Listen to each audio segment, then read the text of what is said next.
And welcome back. We're a lucky bunch. You know, we work hard, yet every night of the week we get to play games. So tonight, based on our newsroom buzz, we're going to play Big Deal or No Big Deal. So I'll lay out the topics and our panel will weigh in, and whoever wins gets their own ticker tape parade down the hallway outside our studio. Back with me, Mike Leon, host of the Can We Please Talk podcast and head of content for The Zone.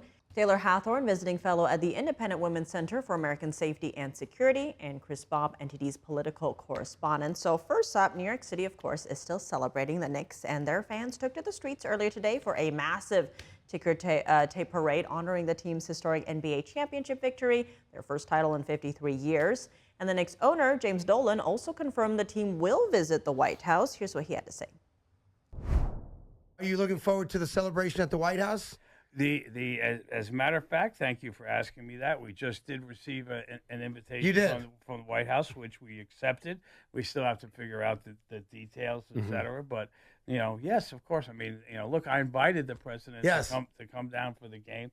Right, he is a friend. I've known him for 30 years, and I'm very proud to bring the team to the White House. Yep. You said you were privileged that a sitting president came to the Garden. First time ever for a finals game. First time ever for any NBA finals. Yeah. That's right. And then you guys get to go back and be celebrated for the entire country to see at the White House at some future date. Yes. All right, so the Knicks heading to the White House. Big deal or no big deal? Mike, I want to start with you. Come on. It's a massive big deal. I've dropped everything in my life right now for the New York Knicks. Listen, I'm born and raised in the Bronx, New York. I went to Westchester, Harrison High School. I worked at MSG Networks for 5 years.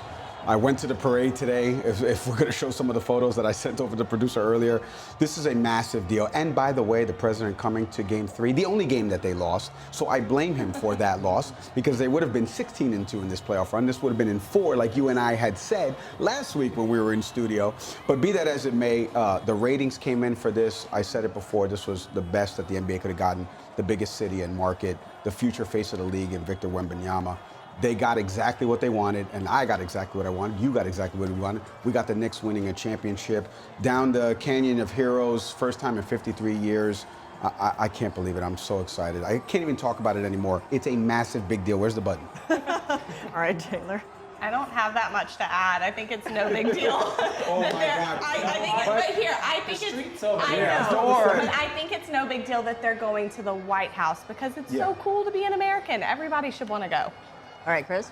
Yeah, White House, you big know, deal or the no Mars. Big deal? I was getting there. It's a big deal. It's a huge deal. Knicks in 5, only 10 arrests today in a crowd of 2 million. Are you kidding me? I wasn't arrested. I left a little bit early. Made it here. I made it here. No, That's right. Unbelievable, amazing. White House is going to be a crowning achievement there. You know, Trump is going to have a good time. Big Knicks fan. So excited. All right, well, let's talk about patriotism, kind of similar. So a new study by Wallet Hub ranks all 50 states by how patriotic they are, and the results may surprise you. So here are the most patriotic states according to this list. Coming in at number 1, Virginia.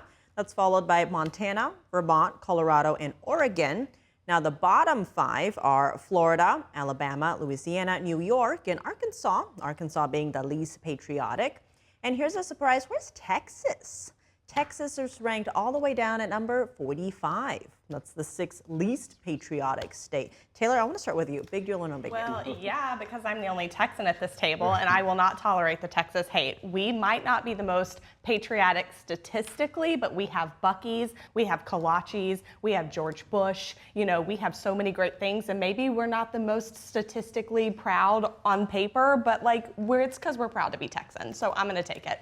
And I'm going to say it's false and a lie. Okay, no big deal. No big deal. And here's why. Because I went to Buc-ee's on my drive up here from Florida. I moved from Florida. My sister lived in Killeen, big, and her husband serves in the military. We thank her for her service.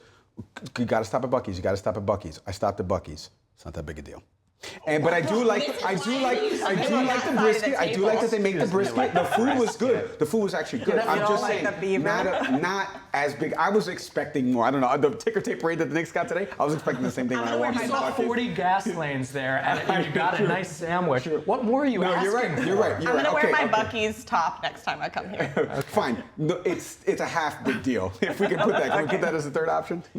All right, Chris. I want to recount the Wallet Hub. Who even are these people? It's ridiculous. New York at 49. They've never been to New York. It was especially today, seeing all those people, a lot of patriotic New Yorkers. Texas, terrible tragedy. But Virginia at #1?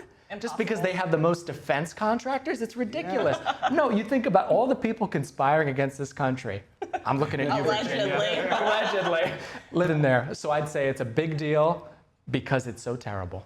All right, well, on that note, very quickly, I'll talk about how this study was weighted. So it was with military engagement, including military enrollment and number of veterans, and civic engagement, which includes voter participation and people who volunteer in AmeriCorps and such. So based on this, blue states actually were more patriotic than red states, but it's not the same thing as feeling patriotic. That's a different study.